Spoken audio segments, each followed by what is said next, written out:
নমস্কার, পাকবিচিত্রায় সকলকে স্বাগত জানিয়ে আমি আজ আপনাদের আরেকটি নতুন রেসিপি করে দেখাবো দই ট্যাংরা। ট্যাংরা মাছ আপনারা অনেকে অনেকভাবে রান্না করে খেয়েছেন, কিন্তু একবার এইভাবে দই ট্যাংরা বানিয়ে খেয়ে দেখুন, খুব ভালো লাগবে। চলুন তাহলে রেসিপিটি শুরু করি। এখানে আমি 7 পিস ট্যাংরা মাছ নিয়েছি। মাছ আমি প্রথমে পরিষ্কার করে ধুয়ে নিয়েছি। এখন আমি নুন হলুদ মাখিয়ে নিব। তার জন্য এখানে চা চামচের হাফ চামচ নুন, চা চামচের হাফ চামচ হলুদ গুঁড়ো, চা চামচের 1 চামচ কাঁচা সর্ষের তেল দিয়ে মাছ ভালো করে মাখিয়ে নেব।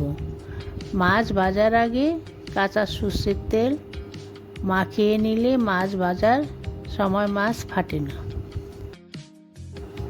এখন আমি মাছ 10 মিনিটের জন্য রেস্টে রেখে দিব। এই ফাঁকে আমি একটি পেস্ট তৈরি করে নেব। তার জন্য এখানে একটি পাত্র নিয়েছি। পাত্রে আমি 100 গ্রাম টক দই নিয়েছি।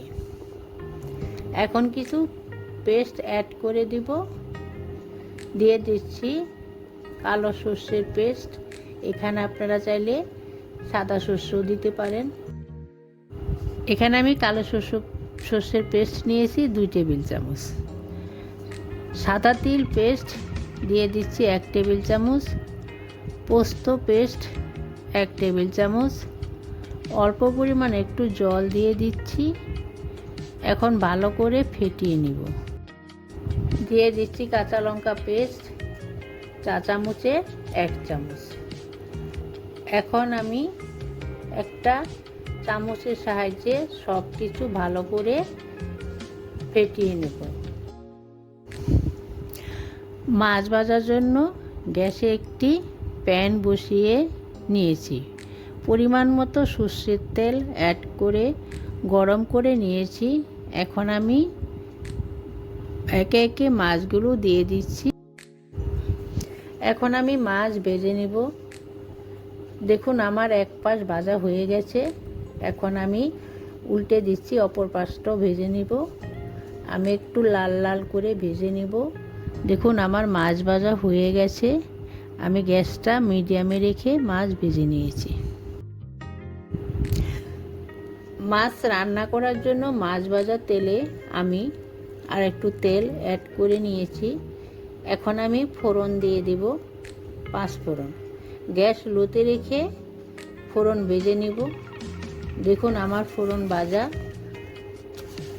হয়ে গেছে। ফোড়ন থেকে একটা সুগন্ধ বেরোতে শুরু করেছে। এখন আমি ফেটিয়ে রাখা মশলা দিয়ে দিব। আর দিয়ে দিচ্ছি হলুদ গুঁড়ো চা চামচের 1 চামচ, নুন চা চামচের 1 চামচ, কাশ্মীরি লঙ্কার গুঁড়ো চা চামচের হাফ চামচ। এটা সম্পূর্ণ অপশনাল, আপনারা চাইলে দিতেও পারেন নাও পারেন। এখন গ্যাস লোতে রেখে সব কিছু ভালো করে নেড়েচেড়ে কষিয়ে নিব, যাতে করে তলায় লেগে না যায়। ততক্ষণ কষাবো যতক্ষণ দই আর মশলার কাঁচা গন্ধ কেটে না যায়। গ্যাসটা এই সময় আমি লো টু মিডিয়ামে রেখেছি।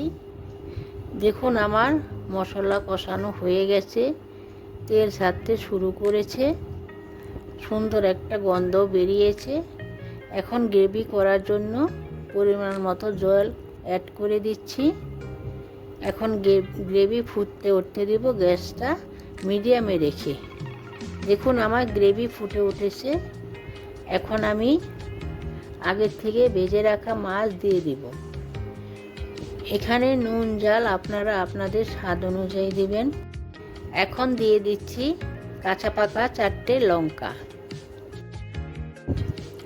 ট্যাংরা মাছ সিদ্ধ হতে একটু সময় লাগে, তাই আমি গ্যাসটা মিডিয়ামে রেখে 5 থেকে 7 মিনিট রান্না করে নেব। দেখুন আমার দই ট্যাংরা তৈরি হয়ে গেছে। এখন আমি নামিয়ে নেব। দেখুন আমার গ্রেভিটা অনেকটা ঘন হয়ে গেছে। নামিয়ে নিয়ে গরম গরম ভাতের সাথে সার্ভ করব।